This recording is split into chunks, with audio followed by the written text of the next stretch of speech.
Thank you for having us. It seems you've been here in Europe many times this year. I mean, well, it's your second time. Can you tell me why, if there is any reason? I mean, is it because the European audience pay more attention to your music? Yes, you answered the question. All right.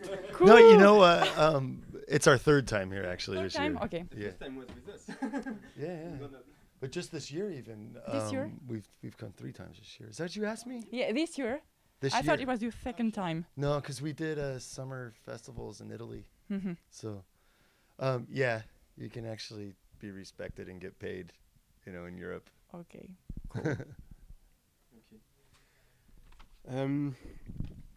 I want to talk about your evolution in the new record, new album, and in my opinion, the new record is less garage and maybe a little more 60s punk rock and roll. I think about the Stooges, the MC5.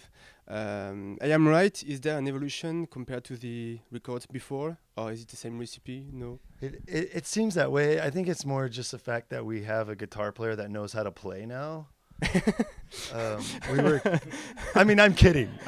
Because honestly, the second album, Sean played all the guitar parts, you know. Okay. But no, you know, it's just, it's not intentional evolution. Okay, if that's okay. What it is. It's just the fact that, That was the question. like, after so many years, you could only write that one cookie cutter garage 3-chord fuzz Yeah. thing, and it's like, you know what I mean? It's kind of our Satanic Majesty's request or something, you know what I mean? As opposed to our very first record, you know. So, Okay. yeah, there's definitely been change, but I think part of it was the fidelity of the recording too. You know, we used Nick from the Morlocks recorded it, and it Okay, the gave guy a from the real Morlocks. strong, yeah. Okay. Gave it Only real for strong. this record? Only he did this one, and he remixed the third one. Okay. But I'm not still entirely in love with the third one the way it sounds. But Okay, thank you. sure. So can you tell me more about the recording of your Midnight to 666 album? I guess you have a... Yeah. I like that. What would you like to know about it? We recorded it in How L.A. long? Yeah. I think the actual live recording process is about a week. You think? We were pretty quick about it. I mean, a couple overdubs later, a little bit of partying. Nick, I can't pronounce his last name. It's really great engineer. So Is the it's singer of the Morlocks? No? guitar player. Guitar player. Yeah, okay. he's French Canadian. Yeah, but I played with them in last year in Montpellier. Oh, cool. How'd that go? Yeah, They steal your booze and drugs? I'm kidding. I'm joking. No, they're great guys, actually. I think by that time it's even a different band than when I was in it or anybody else was, but that's beside. He's a really great engineer. It's like not only for the type of music that we do, but for anything. You know, a good engineer is a good engineer, I guess. What else can we tell about that recording? It was a lot of fun. Oh. Yeah, It has to be. we really did have a lot of fun recording that, just because it's weird. How many people recorded on the album? Like 7 or 8 people. We got Sasha from Spindrift. You know Spindrift? Really great band. They are always touring with like Brian Jonestown Massacre. And it's that scene in LA. You know, they're kind of like Velvet Underground meets The Doors meets, you know, a little bit of everything. Really good. She recorded on it. Johnny from the band, our band before, he recorded on it. Kevin, that was in the band for a while, recorded on it. Of course, Harry recorded on it, and then the rest of us. So. And you. Myself. Sometimes I don't remember being there. Maybe we shouldn't tell that story. You can tell that story. I you know, it is a good story because there's times when you know, our songs, people ask us like, you know, what is this? Are you just making it up? But we really do live what these songs are about, and I mean, for the good and for the bad. Yeah, we're all fucking nuts. We're all fucking nuts. Yeah, that was my thank you. That was a great way to tell it quick. But I got a phone call in the morning after a recording session, and It was the last one. we're supposed to be done. It was very important to finish that night. Jake said, "Why didn't we finish recording?" We did. No. I didn't do all my parts. Yeah, we did. No, I didn't. Yeah, you did. So it was one of those times when there was a lot of magic happening in the studio, and kind of left it for a lot of artistic expression, I guess, on a recording. But Great. It was mystic. yeah, it was real deal. We're talking about just like wake up in the morning and go, I guess it is what it is. That's what the album sounds like now. yeah, it was cool. It was really cool. It ended up being great, and maybe so natural that way also. Okay. Despite the fact that you're a band which have a sound of the present days, it seems you're very attached with the 60s. I mean, you have some covers like Liter, I'm Alive, and the title of the record, Midnight to 666. Make me think of the Pretty Things. Yeah. You love this decade, and why? For myself, I mean, it goes back to 40s, 50s, even. I mean, of course, all the blues artists that actually brought the 60s to life. Yeah. But yes, for sure, I've definitely. I mean, the best music ever was recorded at this time, I agree. and now we have what? I mean, you know what I learn about music when I come to Europe? I turn on the TV in the hotel room and just like completely appalled. I'm like, this is what music is today. And I wish there was bands I could be attached to. Instead, it's left up to bands like all of ours to kind of preserve something, but still bring it up to modern time, I guess, So that's kind of what we go for, So. Okay. I'm sorry. Hello. Just for fun, a guy called Claude François, a French guy? No? Claude François.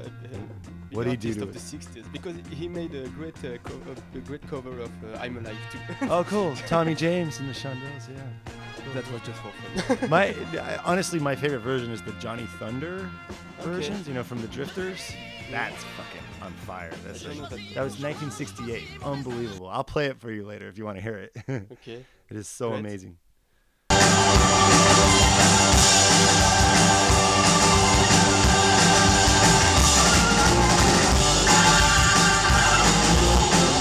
Okay, well, you said in an interview that your energy comes from your fucking guts, but also it comes from the fact that nowadays rock bands are so smooth, and you want to show them what rock is. Is that right? Or yeah, well, it goes once again too. I mean, look at our icons of rock and roll. Look at our people that paved the way for us. Like. You might not like them or agree with them, but anywhere from to Jim Morrison to Stiv Bators to Lux Interior, Iggy Pop, all these people were very strong presence in rock and roll, and now what do we have? Like Robbie Williams. Oh no, what was that? Moron 5. oh, Moron 5. That's what we have now. oh, okay, Fuck yeah. yeah. Nickelback. Oh God. But more power to them. I mean, playing music or whatever. But Right. I don't know. I think just giving in to the masses to please your record label or whatever is, you have no soul. So. Sorry about the cover. You have a cover of 18th Fun from the Dead Boys. Yeah. It's a punk rock song. Can we define the Lord of Altamont like punk rock mid-60s music? Yeah. Yeah. Why not? Why not? Yeah, and actually we that song in particular, that really is the soundtrack of my life. Yeah, That song is my life story, like all wrapped up. But that's another question. If the covers are how they are chosen, because it just you like it, or something more? Um, Know what I mean? Usually, like back in the day, we used to only pick L.A. garage bands, like from the '60s. Yeah, from the Nuggets era. yeah, like the Last Words, stuff like that, and but the Humane Society, Knock Knock, stuff like that. Yeah. But then we're like, man, we really like Texas, we really like Detroit, we really like Europe, I mean, for us, it's just to kind of keep it alive. Like we were talking about this in an interview the other day. It's, say you don't know who our band is, okay? And you pick up an album, you're like, Midnight to 666. Already you know about the Pretty Things, where the reference comes from. Some kid has no idea. Yeah, I know. Finally, he starts Googling, he's looking around. Oh, okay, then maybe he buys a Pretty Things album, Yeah. Or maybe he buys a Litter album because he recognizes the song, or Cheetah Chrome or whatever, Yeah. They can discover bands by Yeah. your music. Yeah. Yeah, that's kind of why the covers are always there too, and also we have fun doing them. I mean, we just try to do what suits us. So. Yeah. Okay. Why your nickname? John, Jake the preacher, Sean Sonic. So why? Well, in this band, and don't forget Full Tilt. Yeah, sorry. Oh, yeah, I have. Well, you're given your name in this band, just like in a motorcycle club. So no one asked for their name. So I was given my name 11 years ago, but I think it's just because I never shut up. But I gave these guys their names. Oh, But it's you. he was a wild man. I mean, he's still a wild man. Played his Mo's right. So, the Fred Sonic Smith thing, I mean, was kind of, and he's really into video games too. So Sonic, I'm just kidding. That's why. You like Detroit high energy rock and roll? Oh, absolutely. Oh yeah, Sonic Rendezvous. But even in the early days, he used to play a Univox, the High Flyer. But we had it all hot rodded out. Yeah, but with really great pickup in it. And we took out the other pickup, no switches or anything, just go. Really great. Plug and play. Like, yeah, high energy, full on. Him, as for Big Drag, well, he's earned a little reputation of, well, we got songs about it, getting high on stage. Big Drag, you take a big drag, of course. But there's also the Beach Party, the movie Beach Party. Yeah, with Annette Mitchell. Yeah, and Big Drag was the owner of the club. Like Dick Dale played, and the Pyramids played, and also he was the guy that tended to the racetrack, the drag racetrack. So I was like, oh, Big Drag, because he surfs too and everything. So, well, Full Tilt. He earned his name a long, long time ago, and I don't know if I can tell the story. That one should be asked in private. How do you feel about it? Yeah, go ahead. Well, he's it's permanently embedded. He's Harry Drumdini, earned by the Cramps. I mean, 14 years of the Cramps. But I used to work for the band, and one day in particular, I believe we're in St. Louis. The security guards, they're closing the club. Everybody's leaving. Everybody but the drummer, the band's still in the dressing room. And the security guard's like, come here, come take a look at this. And it's a security camera. Somebody's on a pinball machine with a female having fun. They're like, you probably should get your buddy over there. I'm like, Full Tilt. Pinball machine. Okay. So that's it. T'as une question encore? Une dernière? About do you have an idea of, you say there's no evolution, for your future album record, do you know where you will go, or not yet, or can I expect hear more organ in the mix, or not? You know what, man? It's just hard because I play a Farfisa, and I kind of feel like I cheat because I really like Mellotron too. Like on the second and the third album, I used a lot, but I sold them, so I don't have them around anymore. But I did use Hammond on the last album. I would like to use more, of course. But I would say the keyboard in general. Yeah, well, like if you really listen to like good classic rock and roll albums, just pick a Rolling Stones album. Yeah. The organ is there in the right time. You know what I mean? Yeah, it's not like and one of the things I really don't care about in like let's just say Spanish garage, contemporary Spanish garage. There's a guy that sings like Pee Wee Herman, and an organ that is this loud. It's like.